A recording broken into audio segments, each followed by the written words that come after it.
Quando você pensa em sustentabilidade, cuidado, porque essa palavra vai muito além do que você imagina, principalmente quando nós estamos no setor automotivo. Pensando nisso, eu estou aqui com o Ramatiz. Tudo bem, César? Um especialista da Borcar, que vai nos dar aqui uma noção do que isso, o quanto isso impacta, por exemplo, no processo, nos materiais, o quanto isso lá na frente acaba ajudando não só a indústria automotiva, mas também o meio ambiente e os consumidores. Perfeito. Não é isso? Me conta a história, como é que a Borcar faz uma virada de chave numa história que você estava me contando com relação ao meio ambiente e se transformou, na verdade, uma referência? Na verdade, a gente tem aí um período em que a Borcar sempre trabalhou com material reciclado, então a gente sempre recuperou o PVC do mercado, então ela tem uma vanguarda na questão de sustentabilidade, reciclabilidade de materiais. E em 2020, 2021 mais ou menos, a Toyota nos convida para participar de um projeto para recuperar um material que antes ia para coprocessamento. O que é o coprocessamento? É pegar um resíduo e queimar ele. Tá. Essa é a destinação final. Eles buscam dentro da cadeia de fornecedores, quem trabalha com PVC, encontram a Borcar e ao nos encontrar, nos convida para esse projeto, onde nós pegamos o material, testamos na formulação do nosso produto, tudo foi bem, alinhamos qualidade, todo o desempenho de normas, requisito de cliente, demonstrando a eficiência do produto e desde então esse material entra na Borcar como um projeto de economia circular. E quando a gente começa a falar de economia circular, a gente assume a vanguarda europeia, Lei Verde da Europa, Programa Mover, que saiu agora, Política Nacional de Economia Circular, que também é bem recente, então a gente antecipa em 4 anos esse passo que o mercado começa a dar.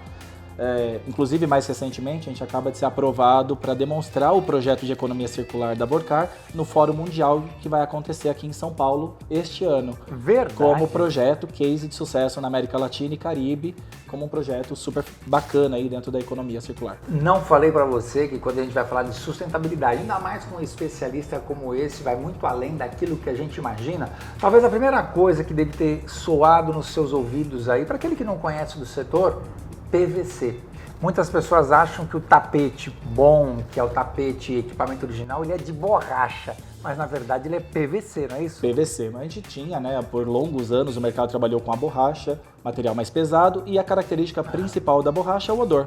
Ah, meu tapete, o meu carro ficou fechado e tá cheirando a borracha. E quando na verdade a Borcar sempre assumiu a vanguarda também em matéria-prima de trabalhar com o PVC, né, o policloreto de vinila, e também o TPE, que é um termoplástico que algumas montadoras trabalham. Sendo que dessa linha todos os nossos materiais ou eles são reciclado ou reciclável. O que é a diferença da palavra? O reciclado, eu construo um tapete a partir de um material que já foi usado em algum outro processo. Então, um tapete de PVC reciclado. Em algum momento ele já foi um banner, em algum momento ele já foi uma lona de caminhão, e ele já foi um banco de carro, e ele retorna para o processo virando um tapete. Reciclável. Mesmo após algumas transformações, eu ainda consigo retornar ele para o processo para virar um novo tapete.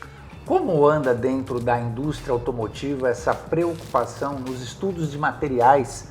Porque por vezes há quem ache que o produto virgem ele é sempre o melhor. E às vezes o produto virgem tem que passar por muitas etapas até se transformar naquilo que você quer.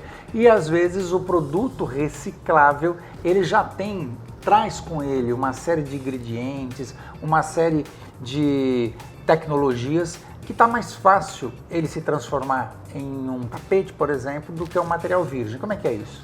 Quando a gente fala do material virgem, ele tem uma resistência, ele tem uma tensão, ele tem uma capacidade de abrasão, e quando você pega o material reciclado, ele vem junto outros componentes que não são característicos de uma matéria-prima virgem. É o que dificulta o processo e é o que a Borcar sabe fazer, trabalhar com uma diversidade de materiais e transformar aquilo numa fluidez que no final a gente tenha um produto com estabilidade térmica, estabilidade dimensional. Você vai comprar mercados paralelos, você vai ter tapete com variações dimensionais. A Borcar trabalha com variações milimétricas, então é questão de eu posso ter mais ou menos 3 milímetros, né? 3 milímetros são coisas mínimas. Sim. A gente trabalha com condições do travel, do pedal, né? Então, quanto o pedal ele vai e volta, ele vai pescar o tapete e provocar um acidente, como o caso mais conhecido lá nos Estados Unidos, que matou uma família num determinado carro e é dentro de uma determinada montadora. Todo ano eles param em homenagem a essa família. Olha só. Então, isso também traz uma responsabilidade, não só com a sustentabilidade, mas com a segurança. Então, são dois vieses. E aí você falou do virgem e do reciclado. E como que o reciclado ajuda? Não que o virgem não tenha o mesmo cuidado, Claro. mas quando você pega o reciclado, a durabilidade dele, por ter na composição outras substâncias, que também são oriundas da reciclagem, ele tem uma durabilidade muito maior. Uma resistência à abrasão, uma fixação no carpete, o pino fica mais firme. Mas ambos os produtos atendem à qualidade. Você diria hoje que o produto reciclável, né, o que era lixo, virou ouro? Totalmente. Hoje a gente fala muito, tem um termo que a gente usa em economia circular, que é o garimpo urbano. Saindo um pouquinho da questão do PVC, quantos eletrônicos você não tem na sua casa que estão lá parado, guarda de recordação ou um computador, um telefone, quantos metais não tem nesse material? Se hoje, então a gente fala que hoje você tem um estoque de materiais já extraídos da natureza muito grande. E a gente não explora isso. Esse estoque precisaria passar por uma valoração. Quanto custa esse estoque? Então, tem um organismo internacional que ele mede o Overshoot Day. Então, qual que é o dia de sobrecarga da Terra? O que significa isso? Em uma determinada data, considerando o consumo humano, a partir daquela data eu esgotei a capacidade do planeta de se regenerar ou de produzir matéria-prima virgem. Nós estamos próximos disso? Em 2022, o nosso Overshoot Day foi no dia 22 de agosto.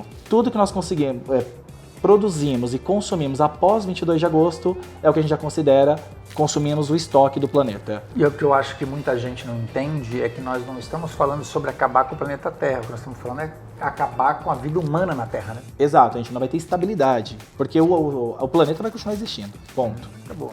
O planeta ele tem uma capacidade de autorregeneração fantástica. Nós vimos isso na pandemia. Exatamente, é o principal exemplo, animais se reproduzindo, planeta se recuperando, vegetação se reflorestando. O que vai acabar é a vida humana. A vida humana não vai ter sustentabilidade para ela, ele não vai conseguir respirar, ele não vai ter água potável. Então são esses fatores que a gente vem trabalhando. E aí como que a gente traz isso para a montadora? Dentro aí da economia circular. Eu percebi que você, quando fala sobre isso, você se emociona, cara. Sim. A gente percebe o quanto você é apaixonado por isso. Você encara o seu trabalho, eu estou falando mais agora aqui com o funcionário da Borcar, falando com o CPF. É uma missão. Totalmente. Eu estou na área ambiental desde meus 15 anos. Verdade. Então eu tive a oportunidade aos 15 anos de representar o Brasil na América Latina e Caribe, falando sobre efluentes, água.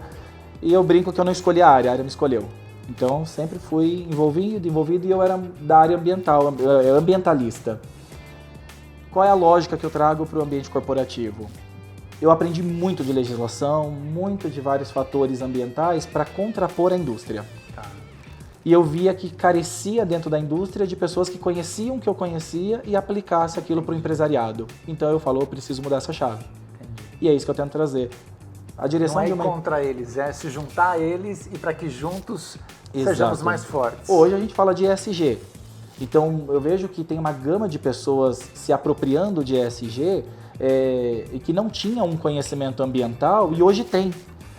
Antigamente tinha isso, né? A gente sempre associou a questão ambiental a abraçar árvore, beijar golfinho, proteger a natureza e é muito mais.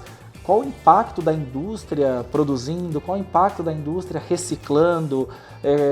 A gente vê aí grandes marcas nos calçados, agora eles fazem até aparecer a pintinha no solado para demonstrar que o material é reciclado. Sim. E isso é legal que traz uma outra chave para a gente.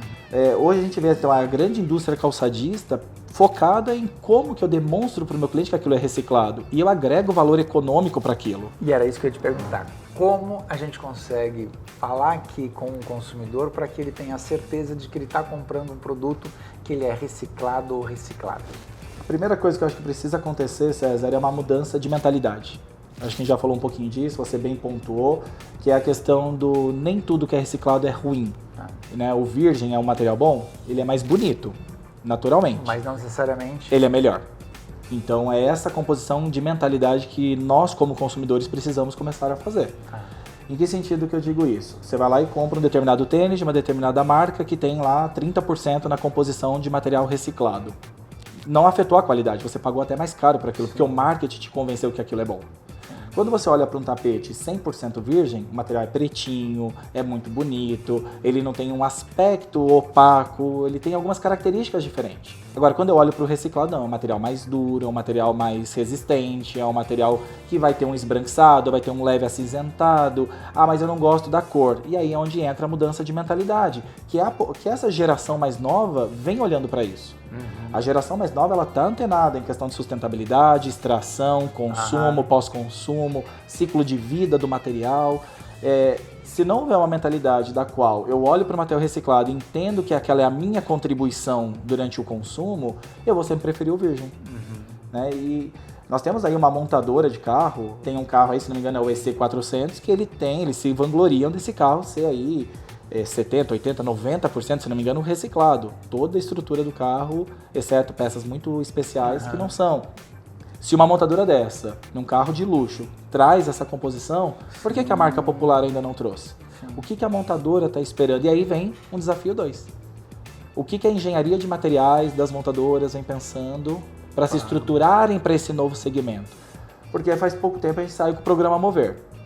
As montadoras, elas vão ter aí, existe ainda, está em estudo como que vai se dar esse cálculo, mas as montadoras vão ter que começar a focar agora na desmontabilidade dos carros, né? Não é bem esse termo, mas as montadoras vão ter que pensar na vida final do carro. Sim. Desmontar, dispor as peças, porque hoje como que é feito?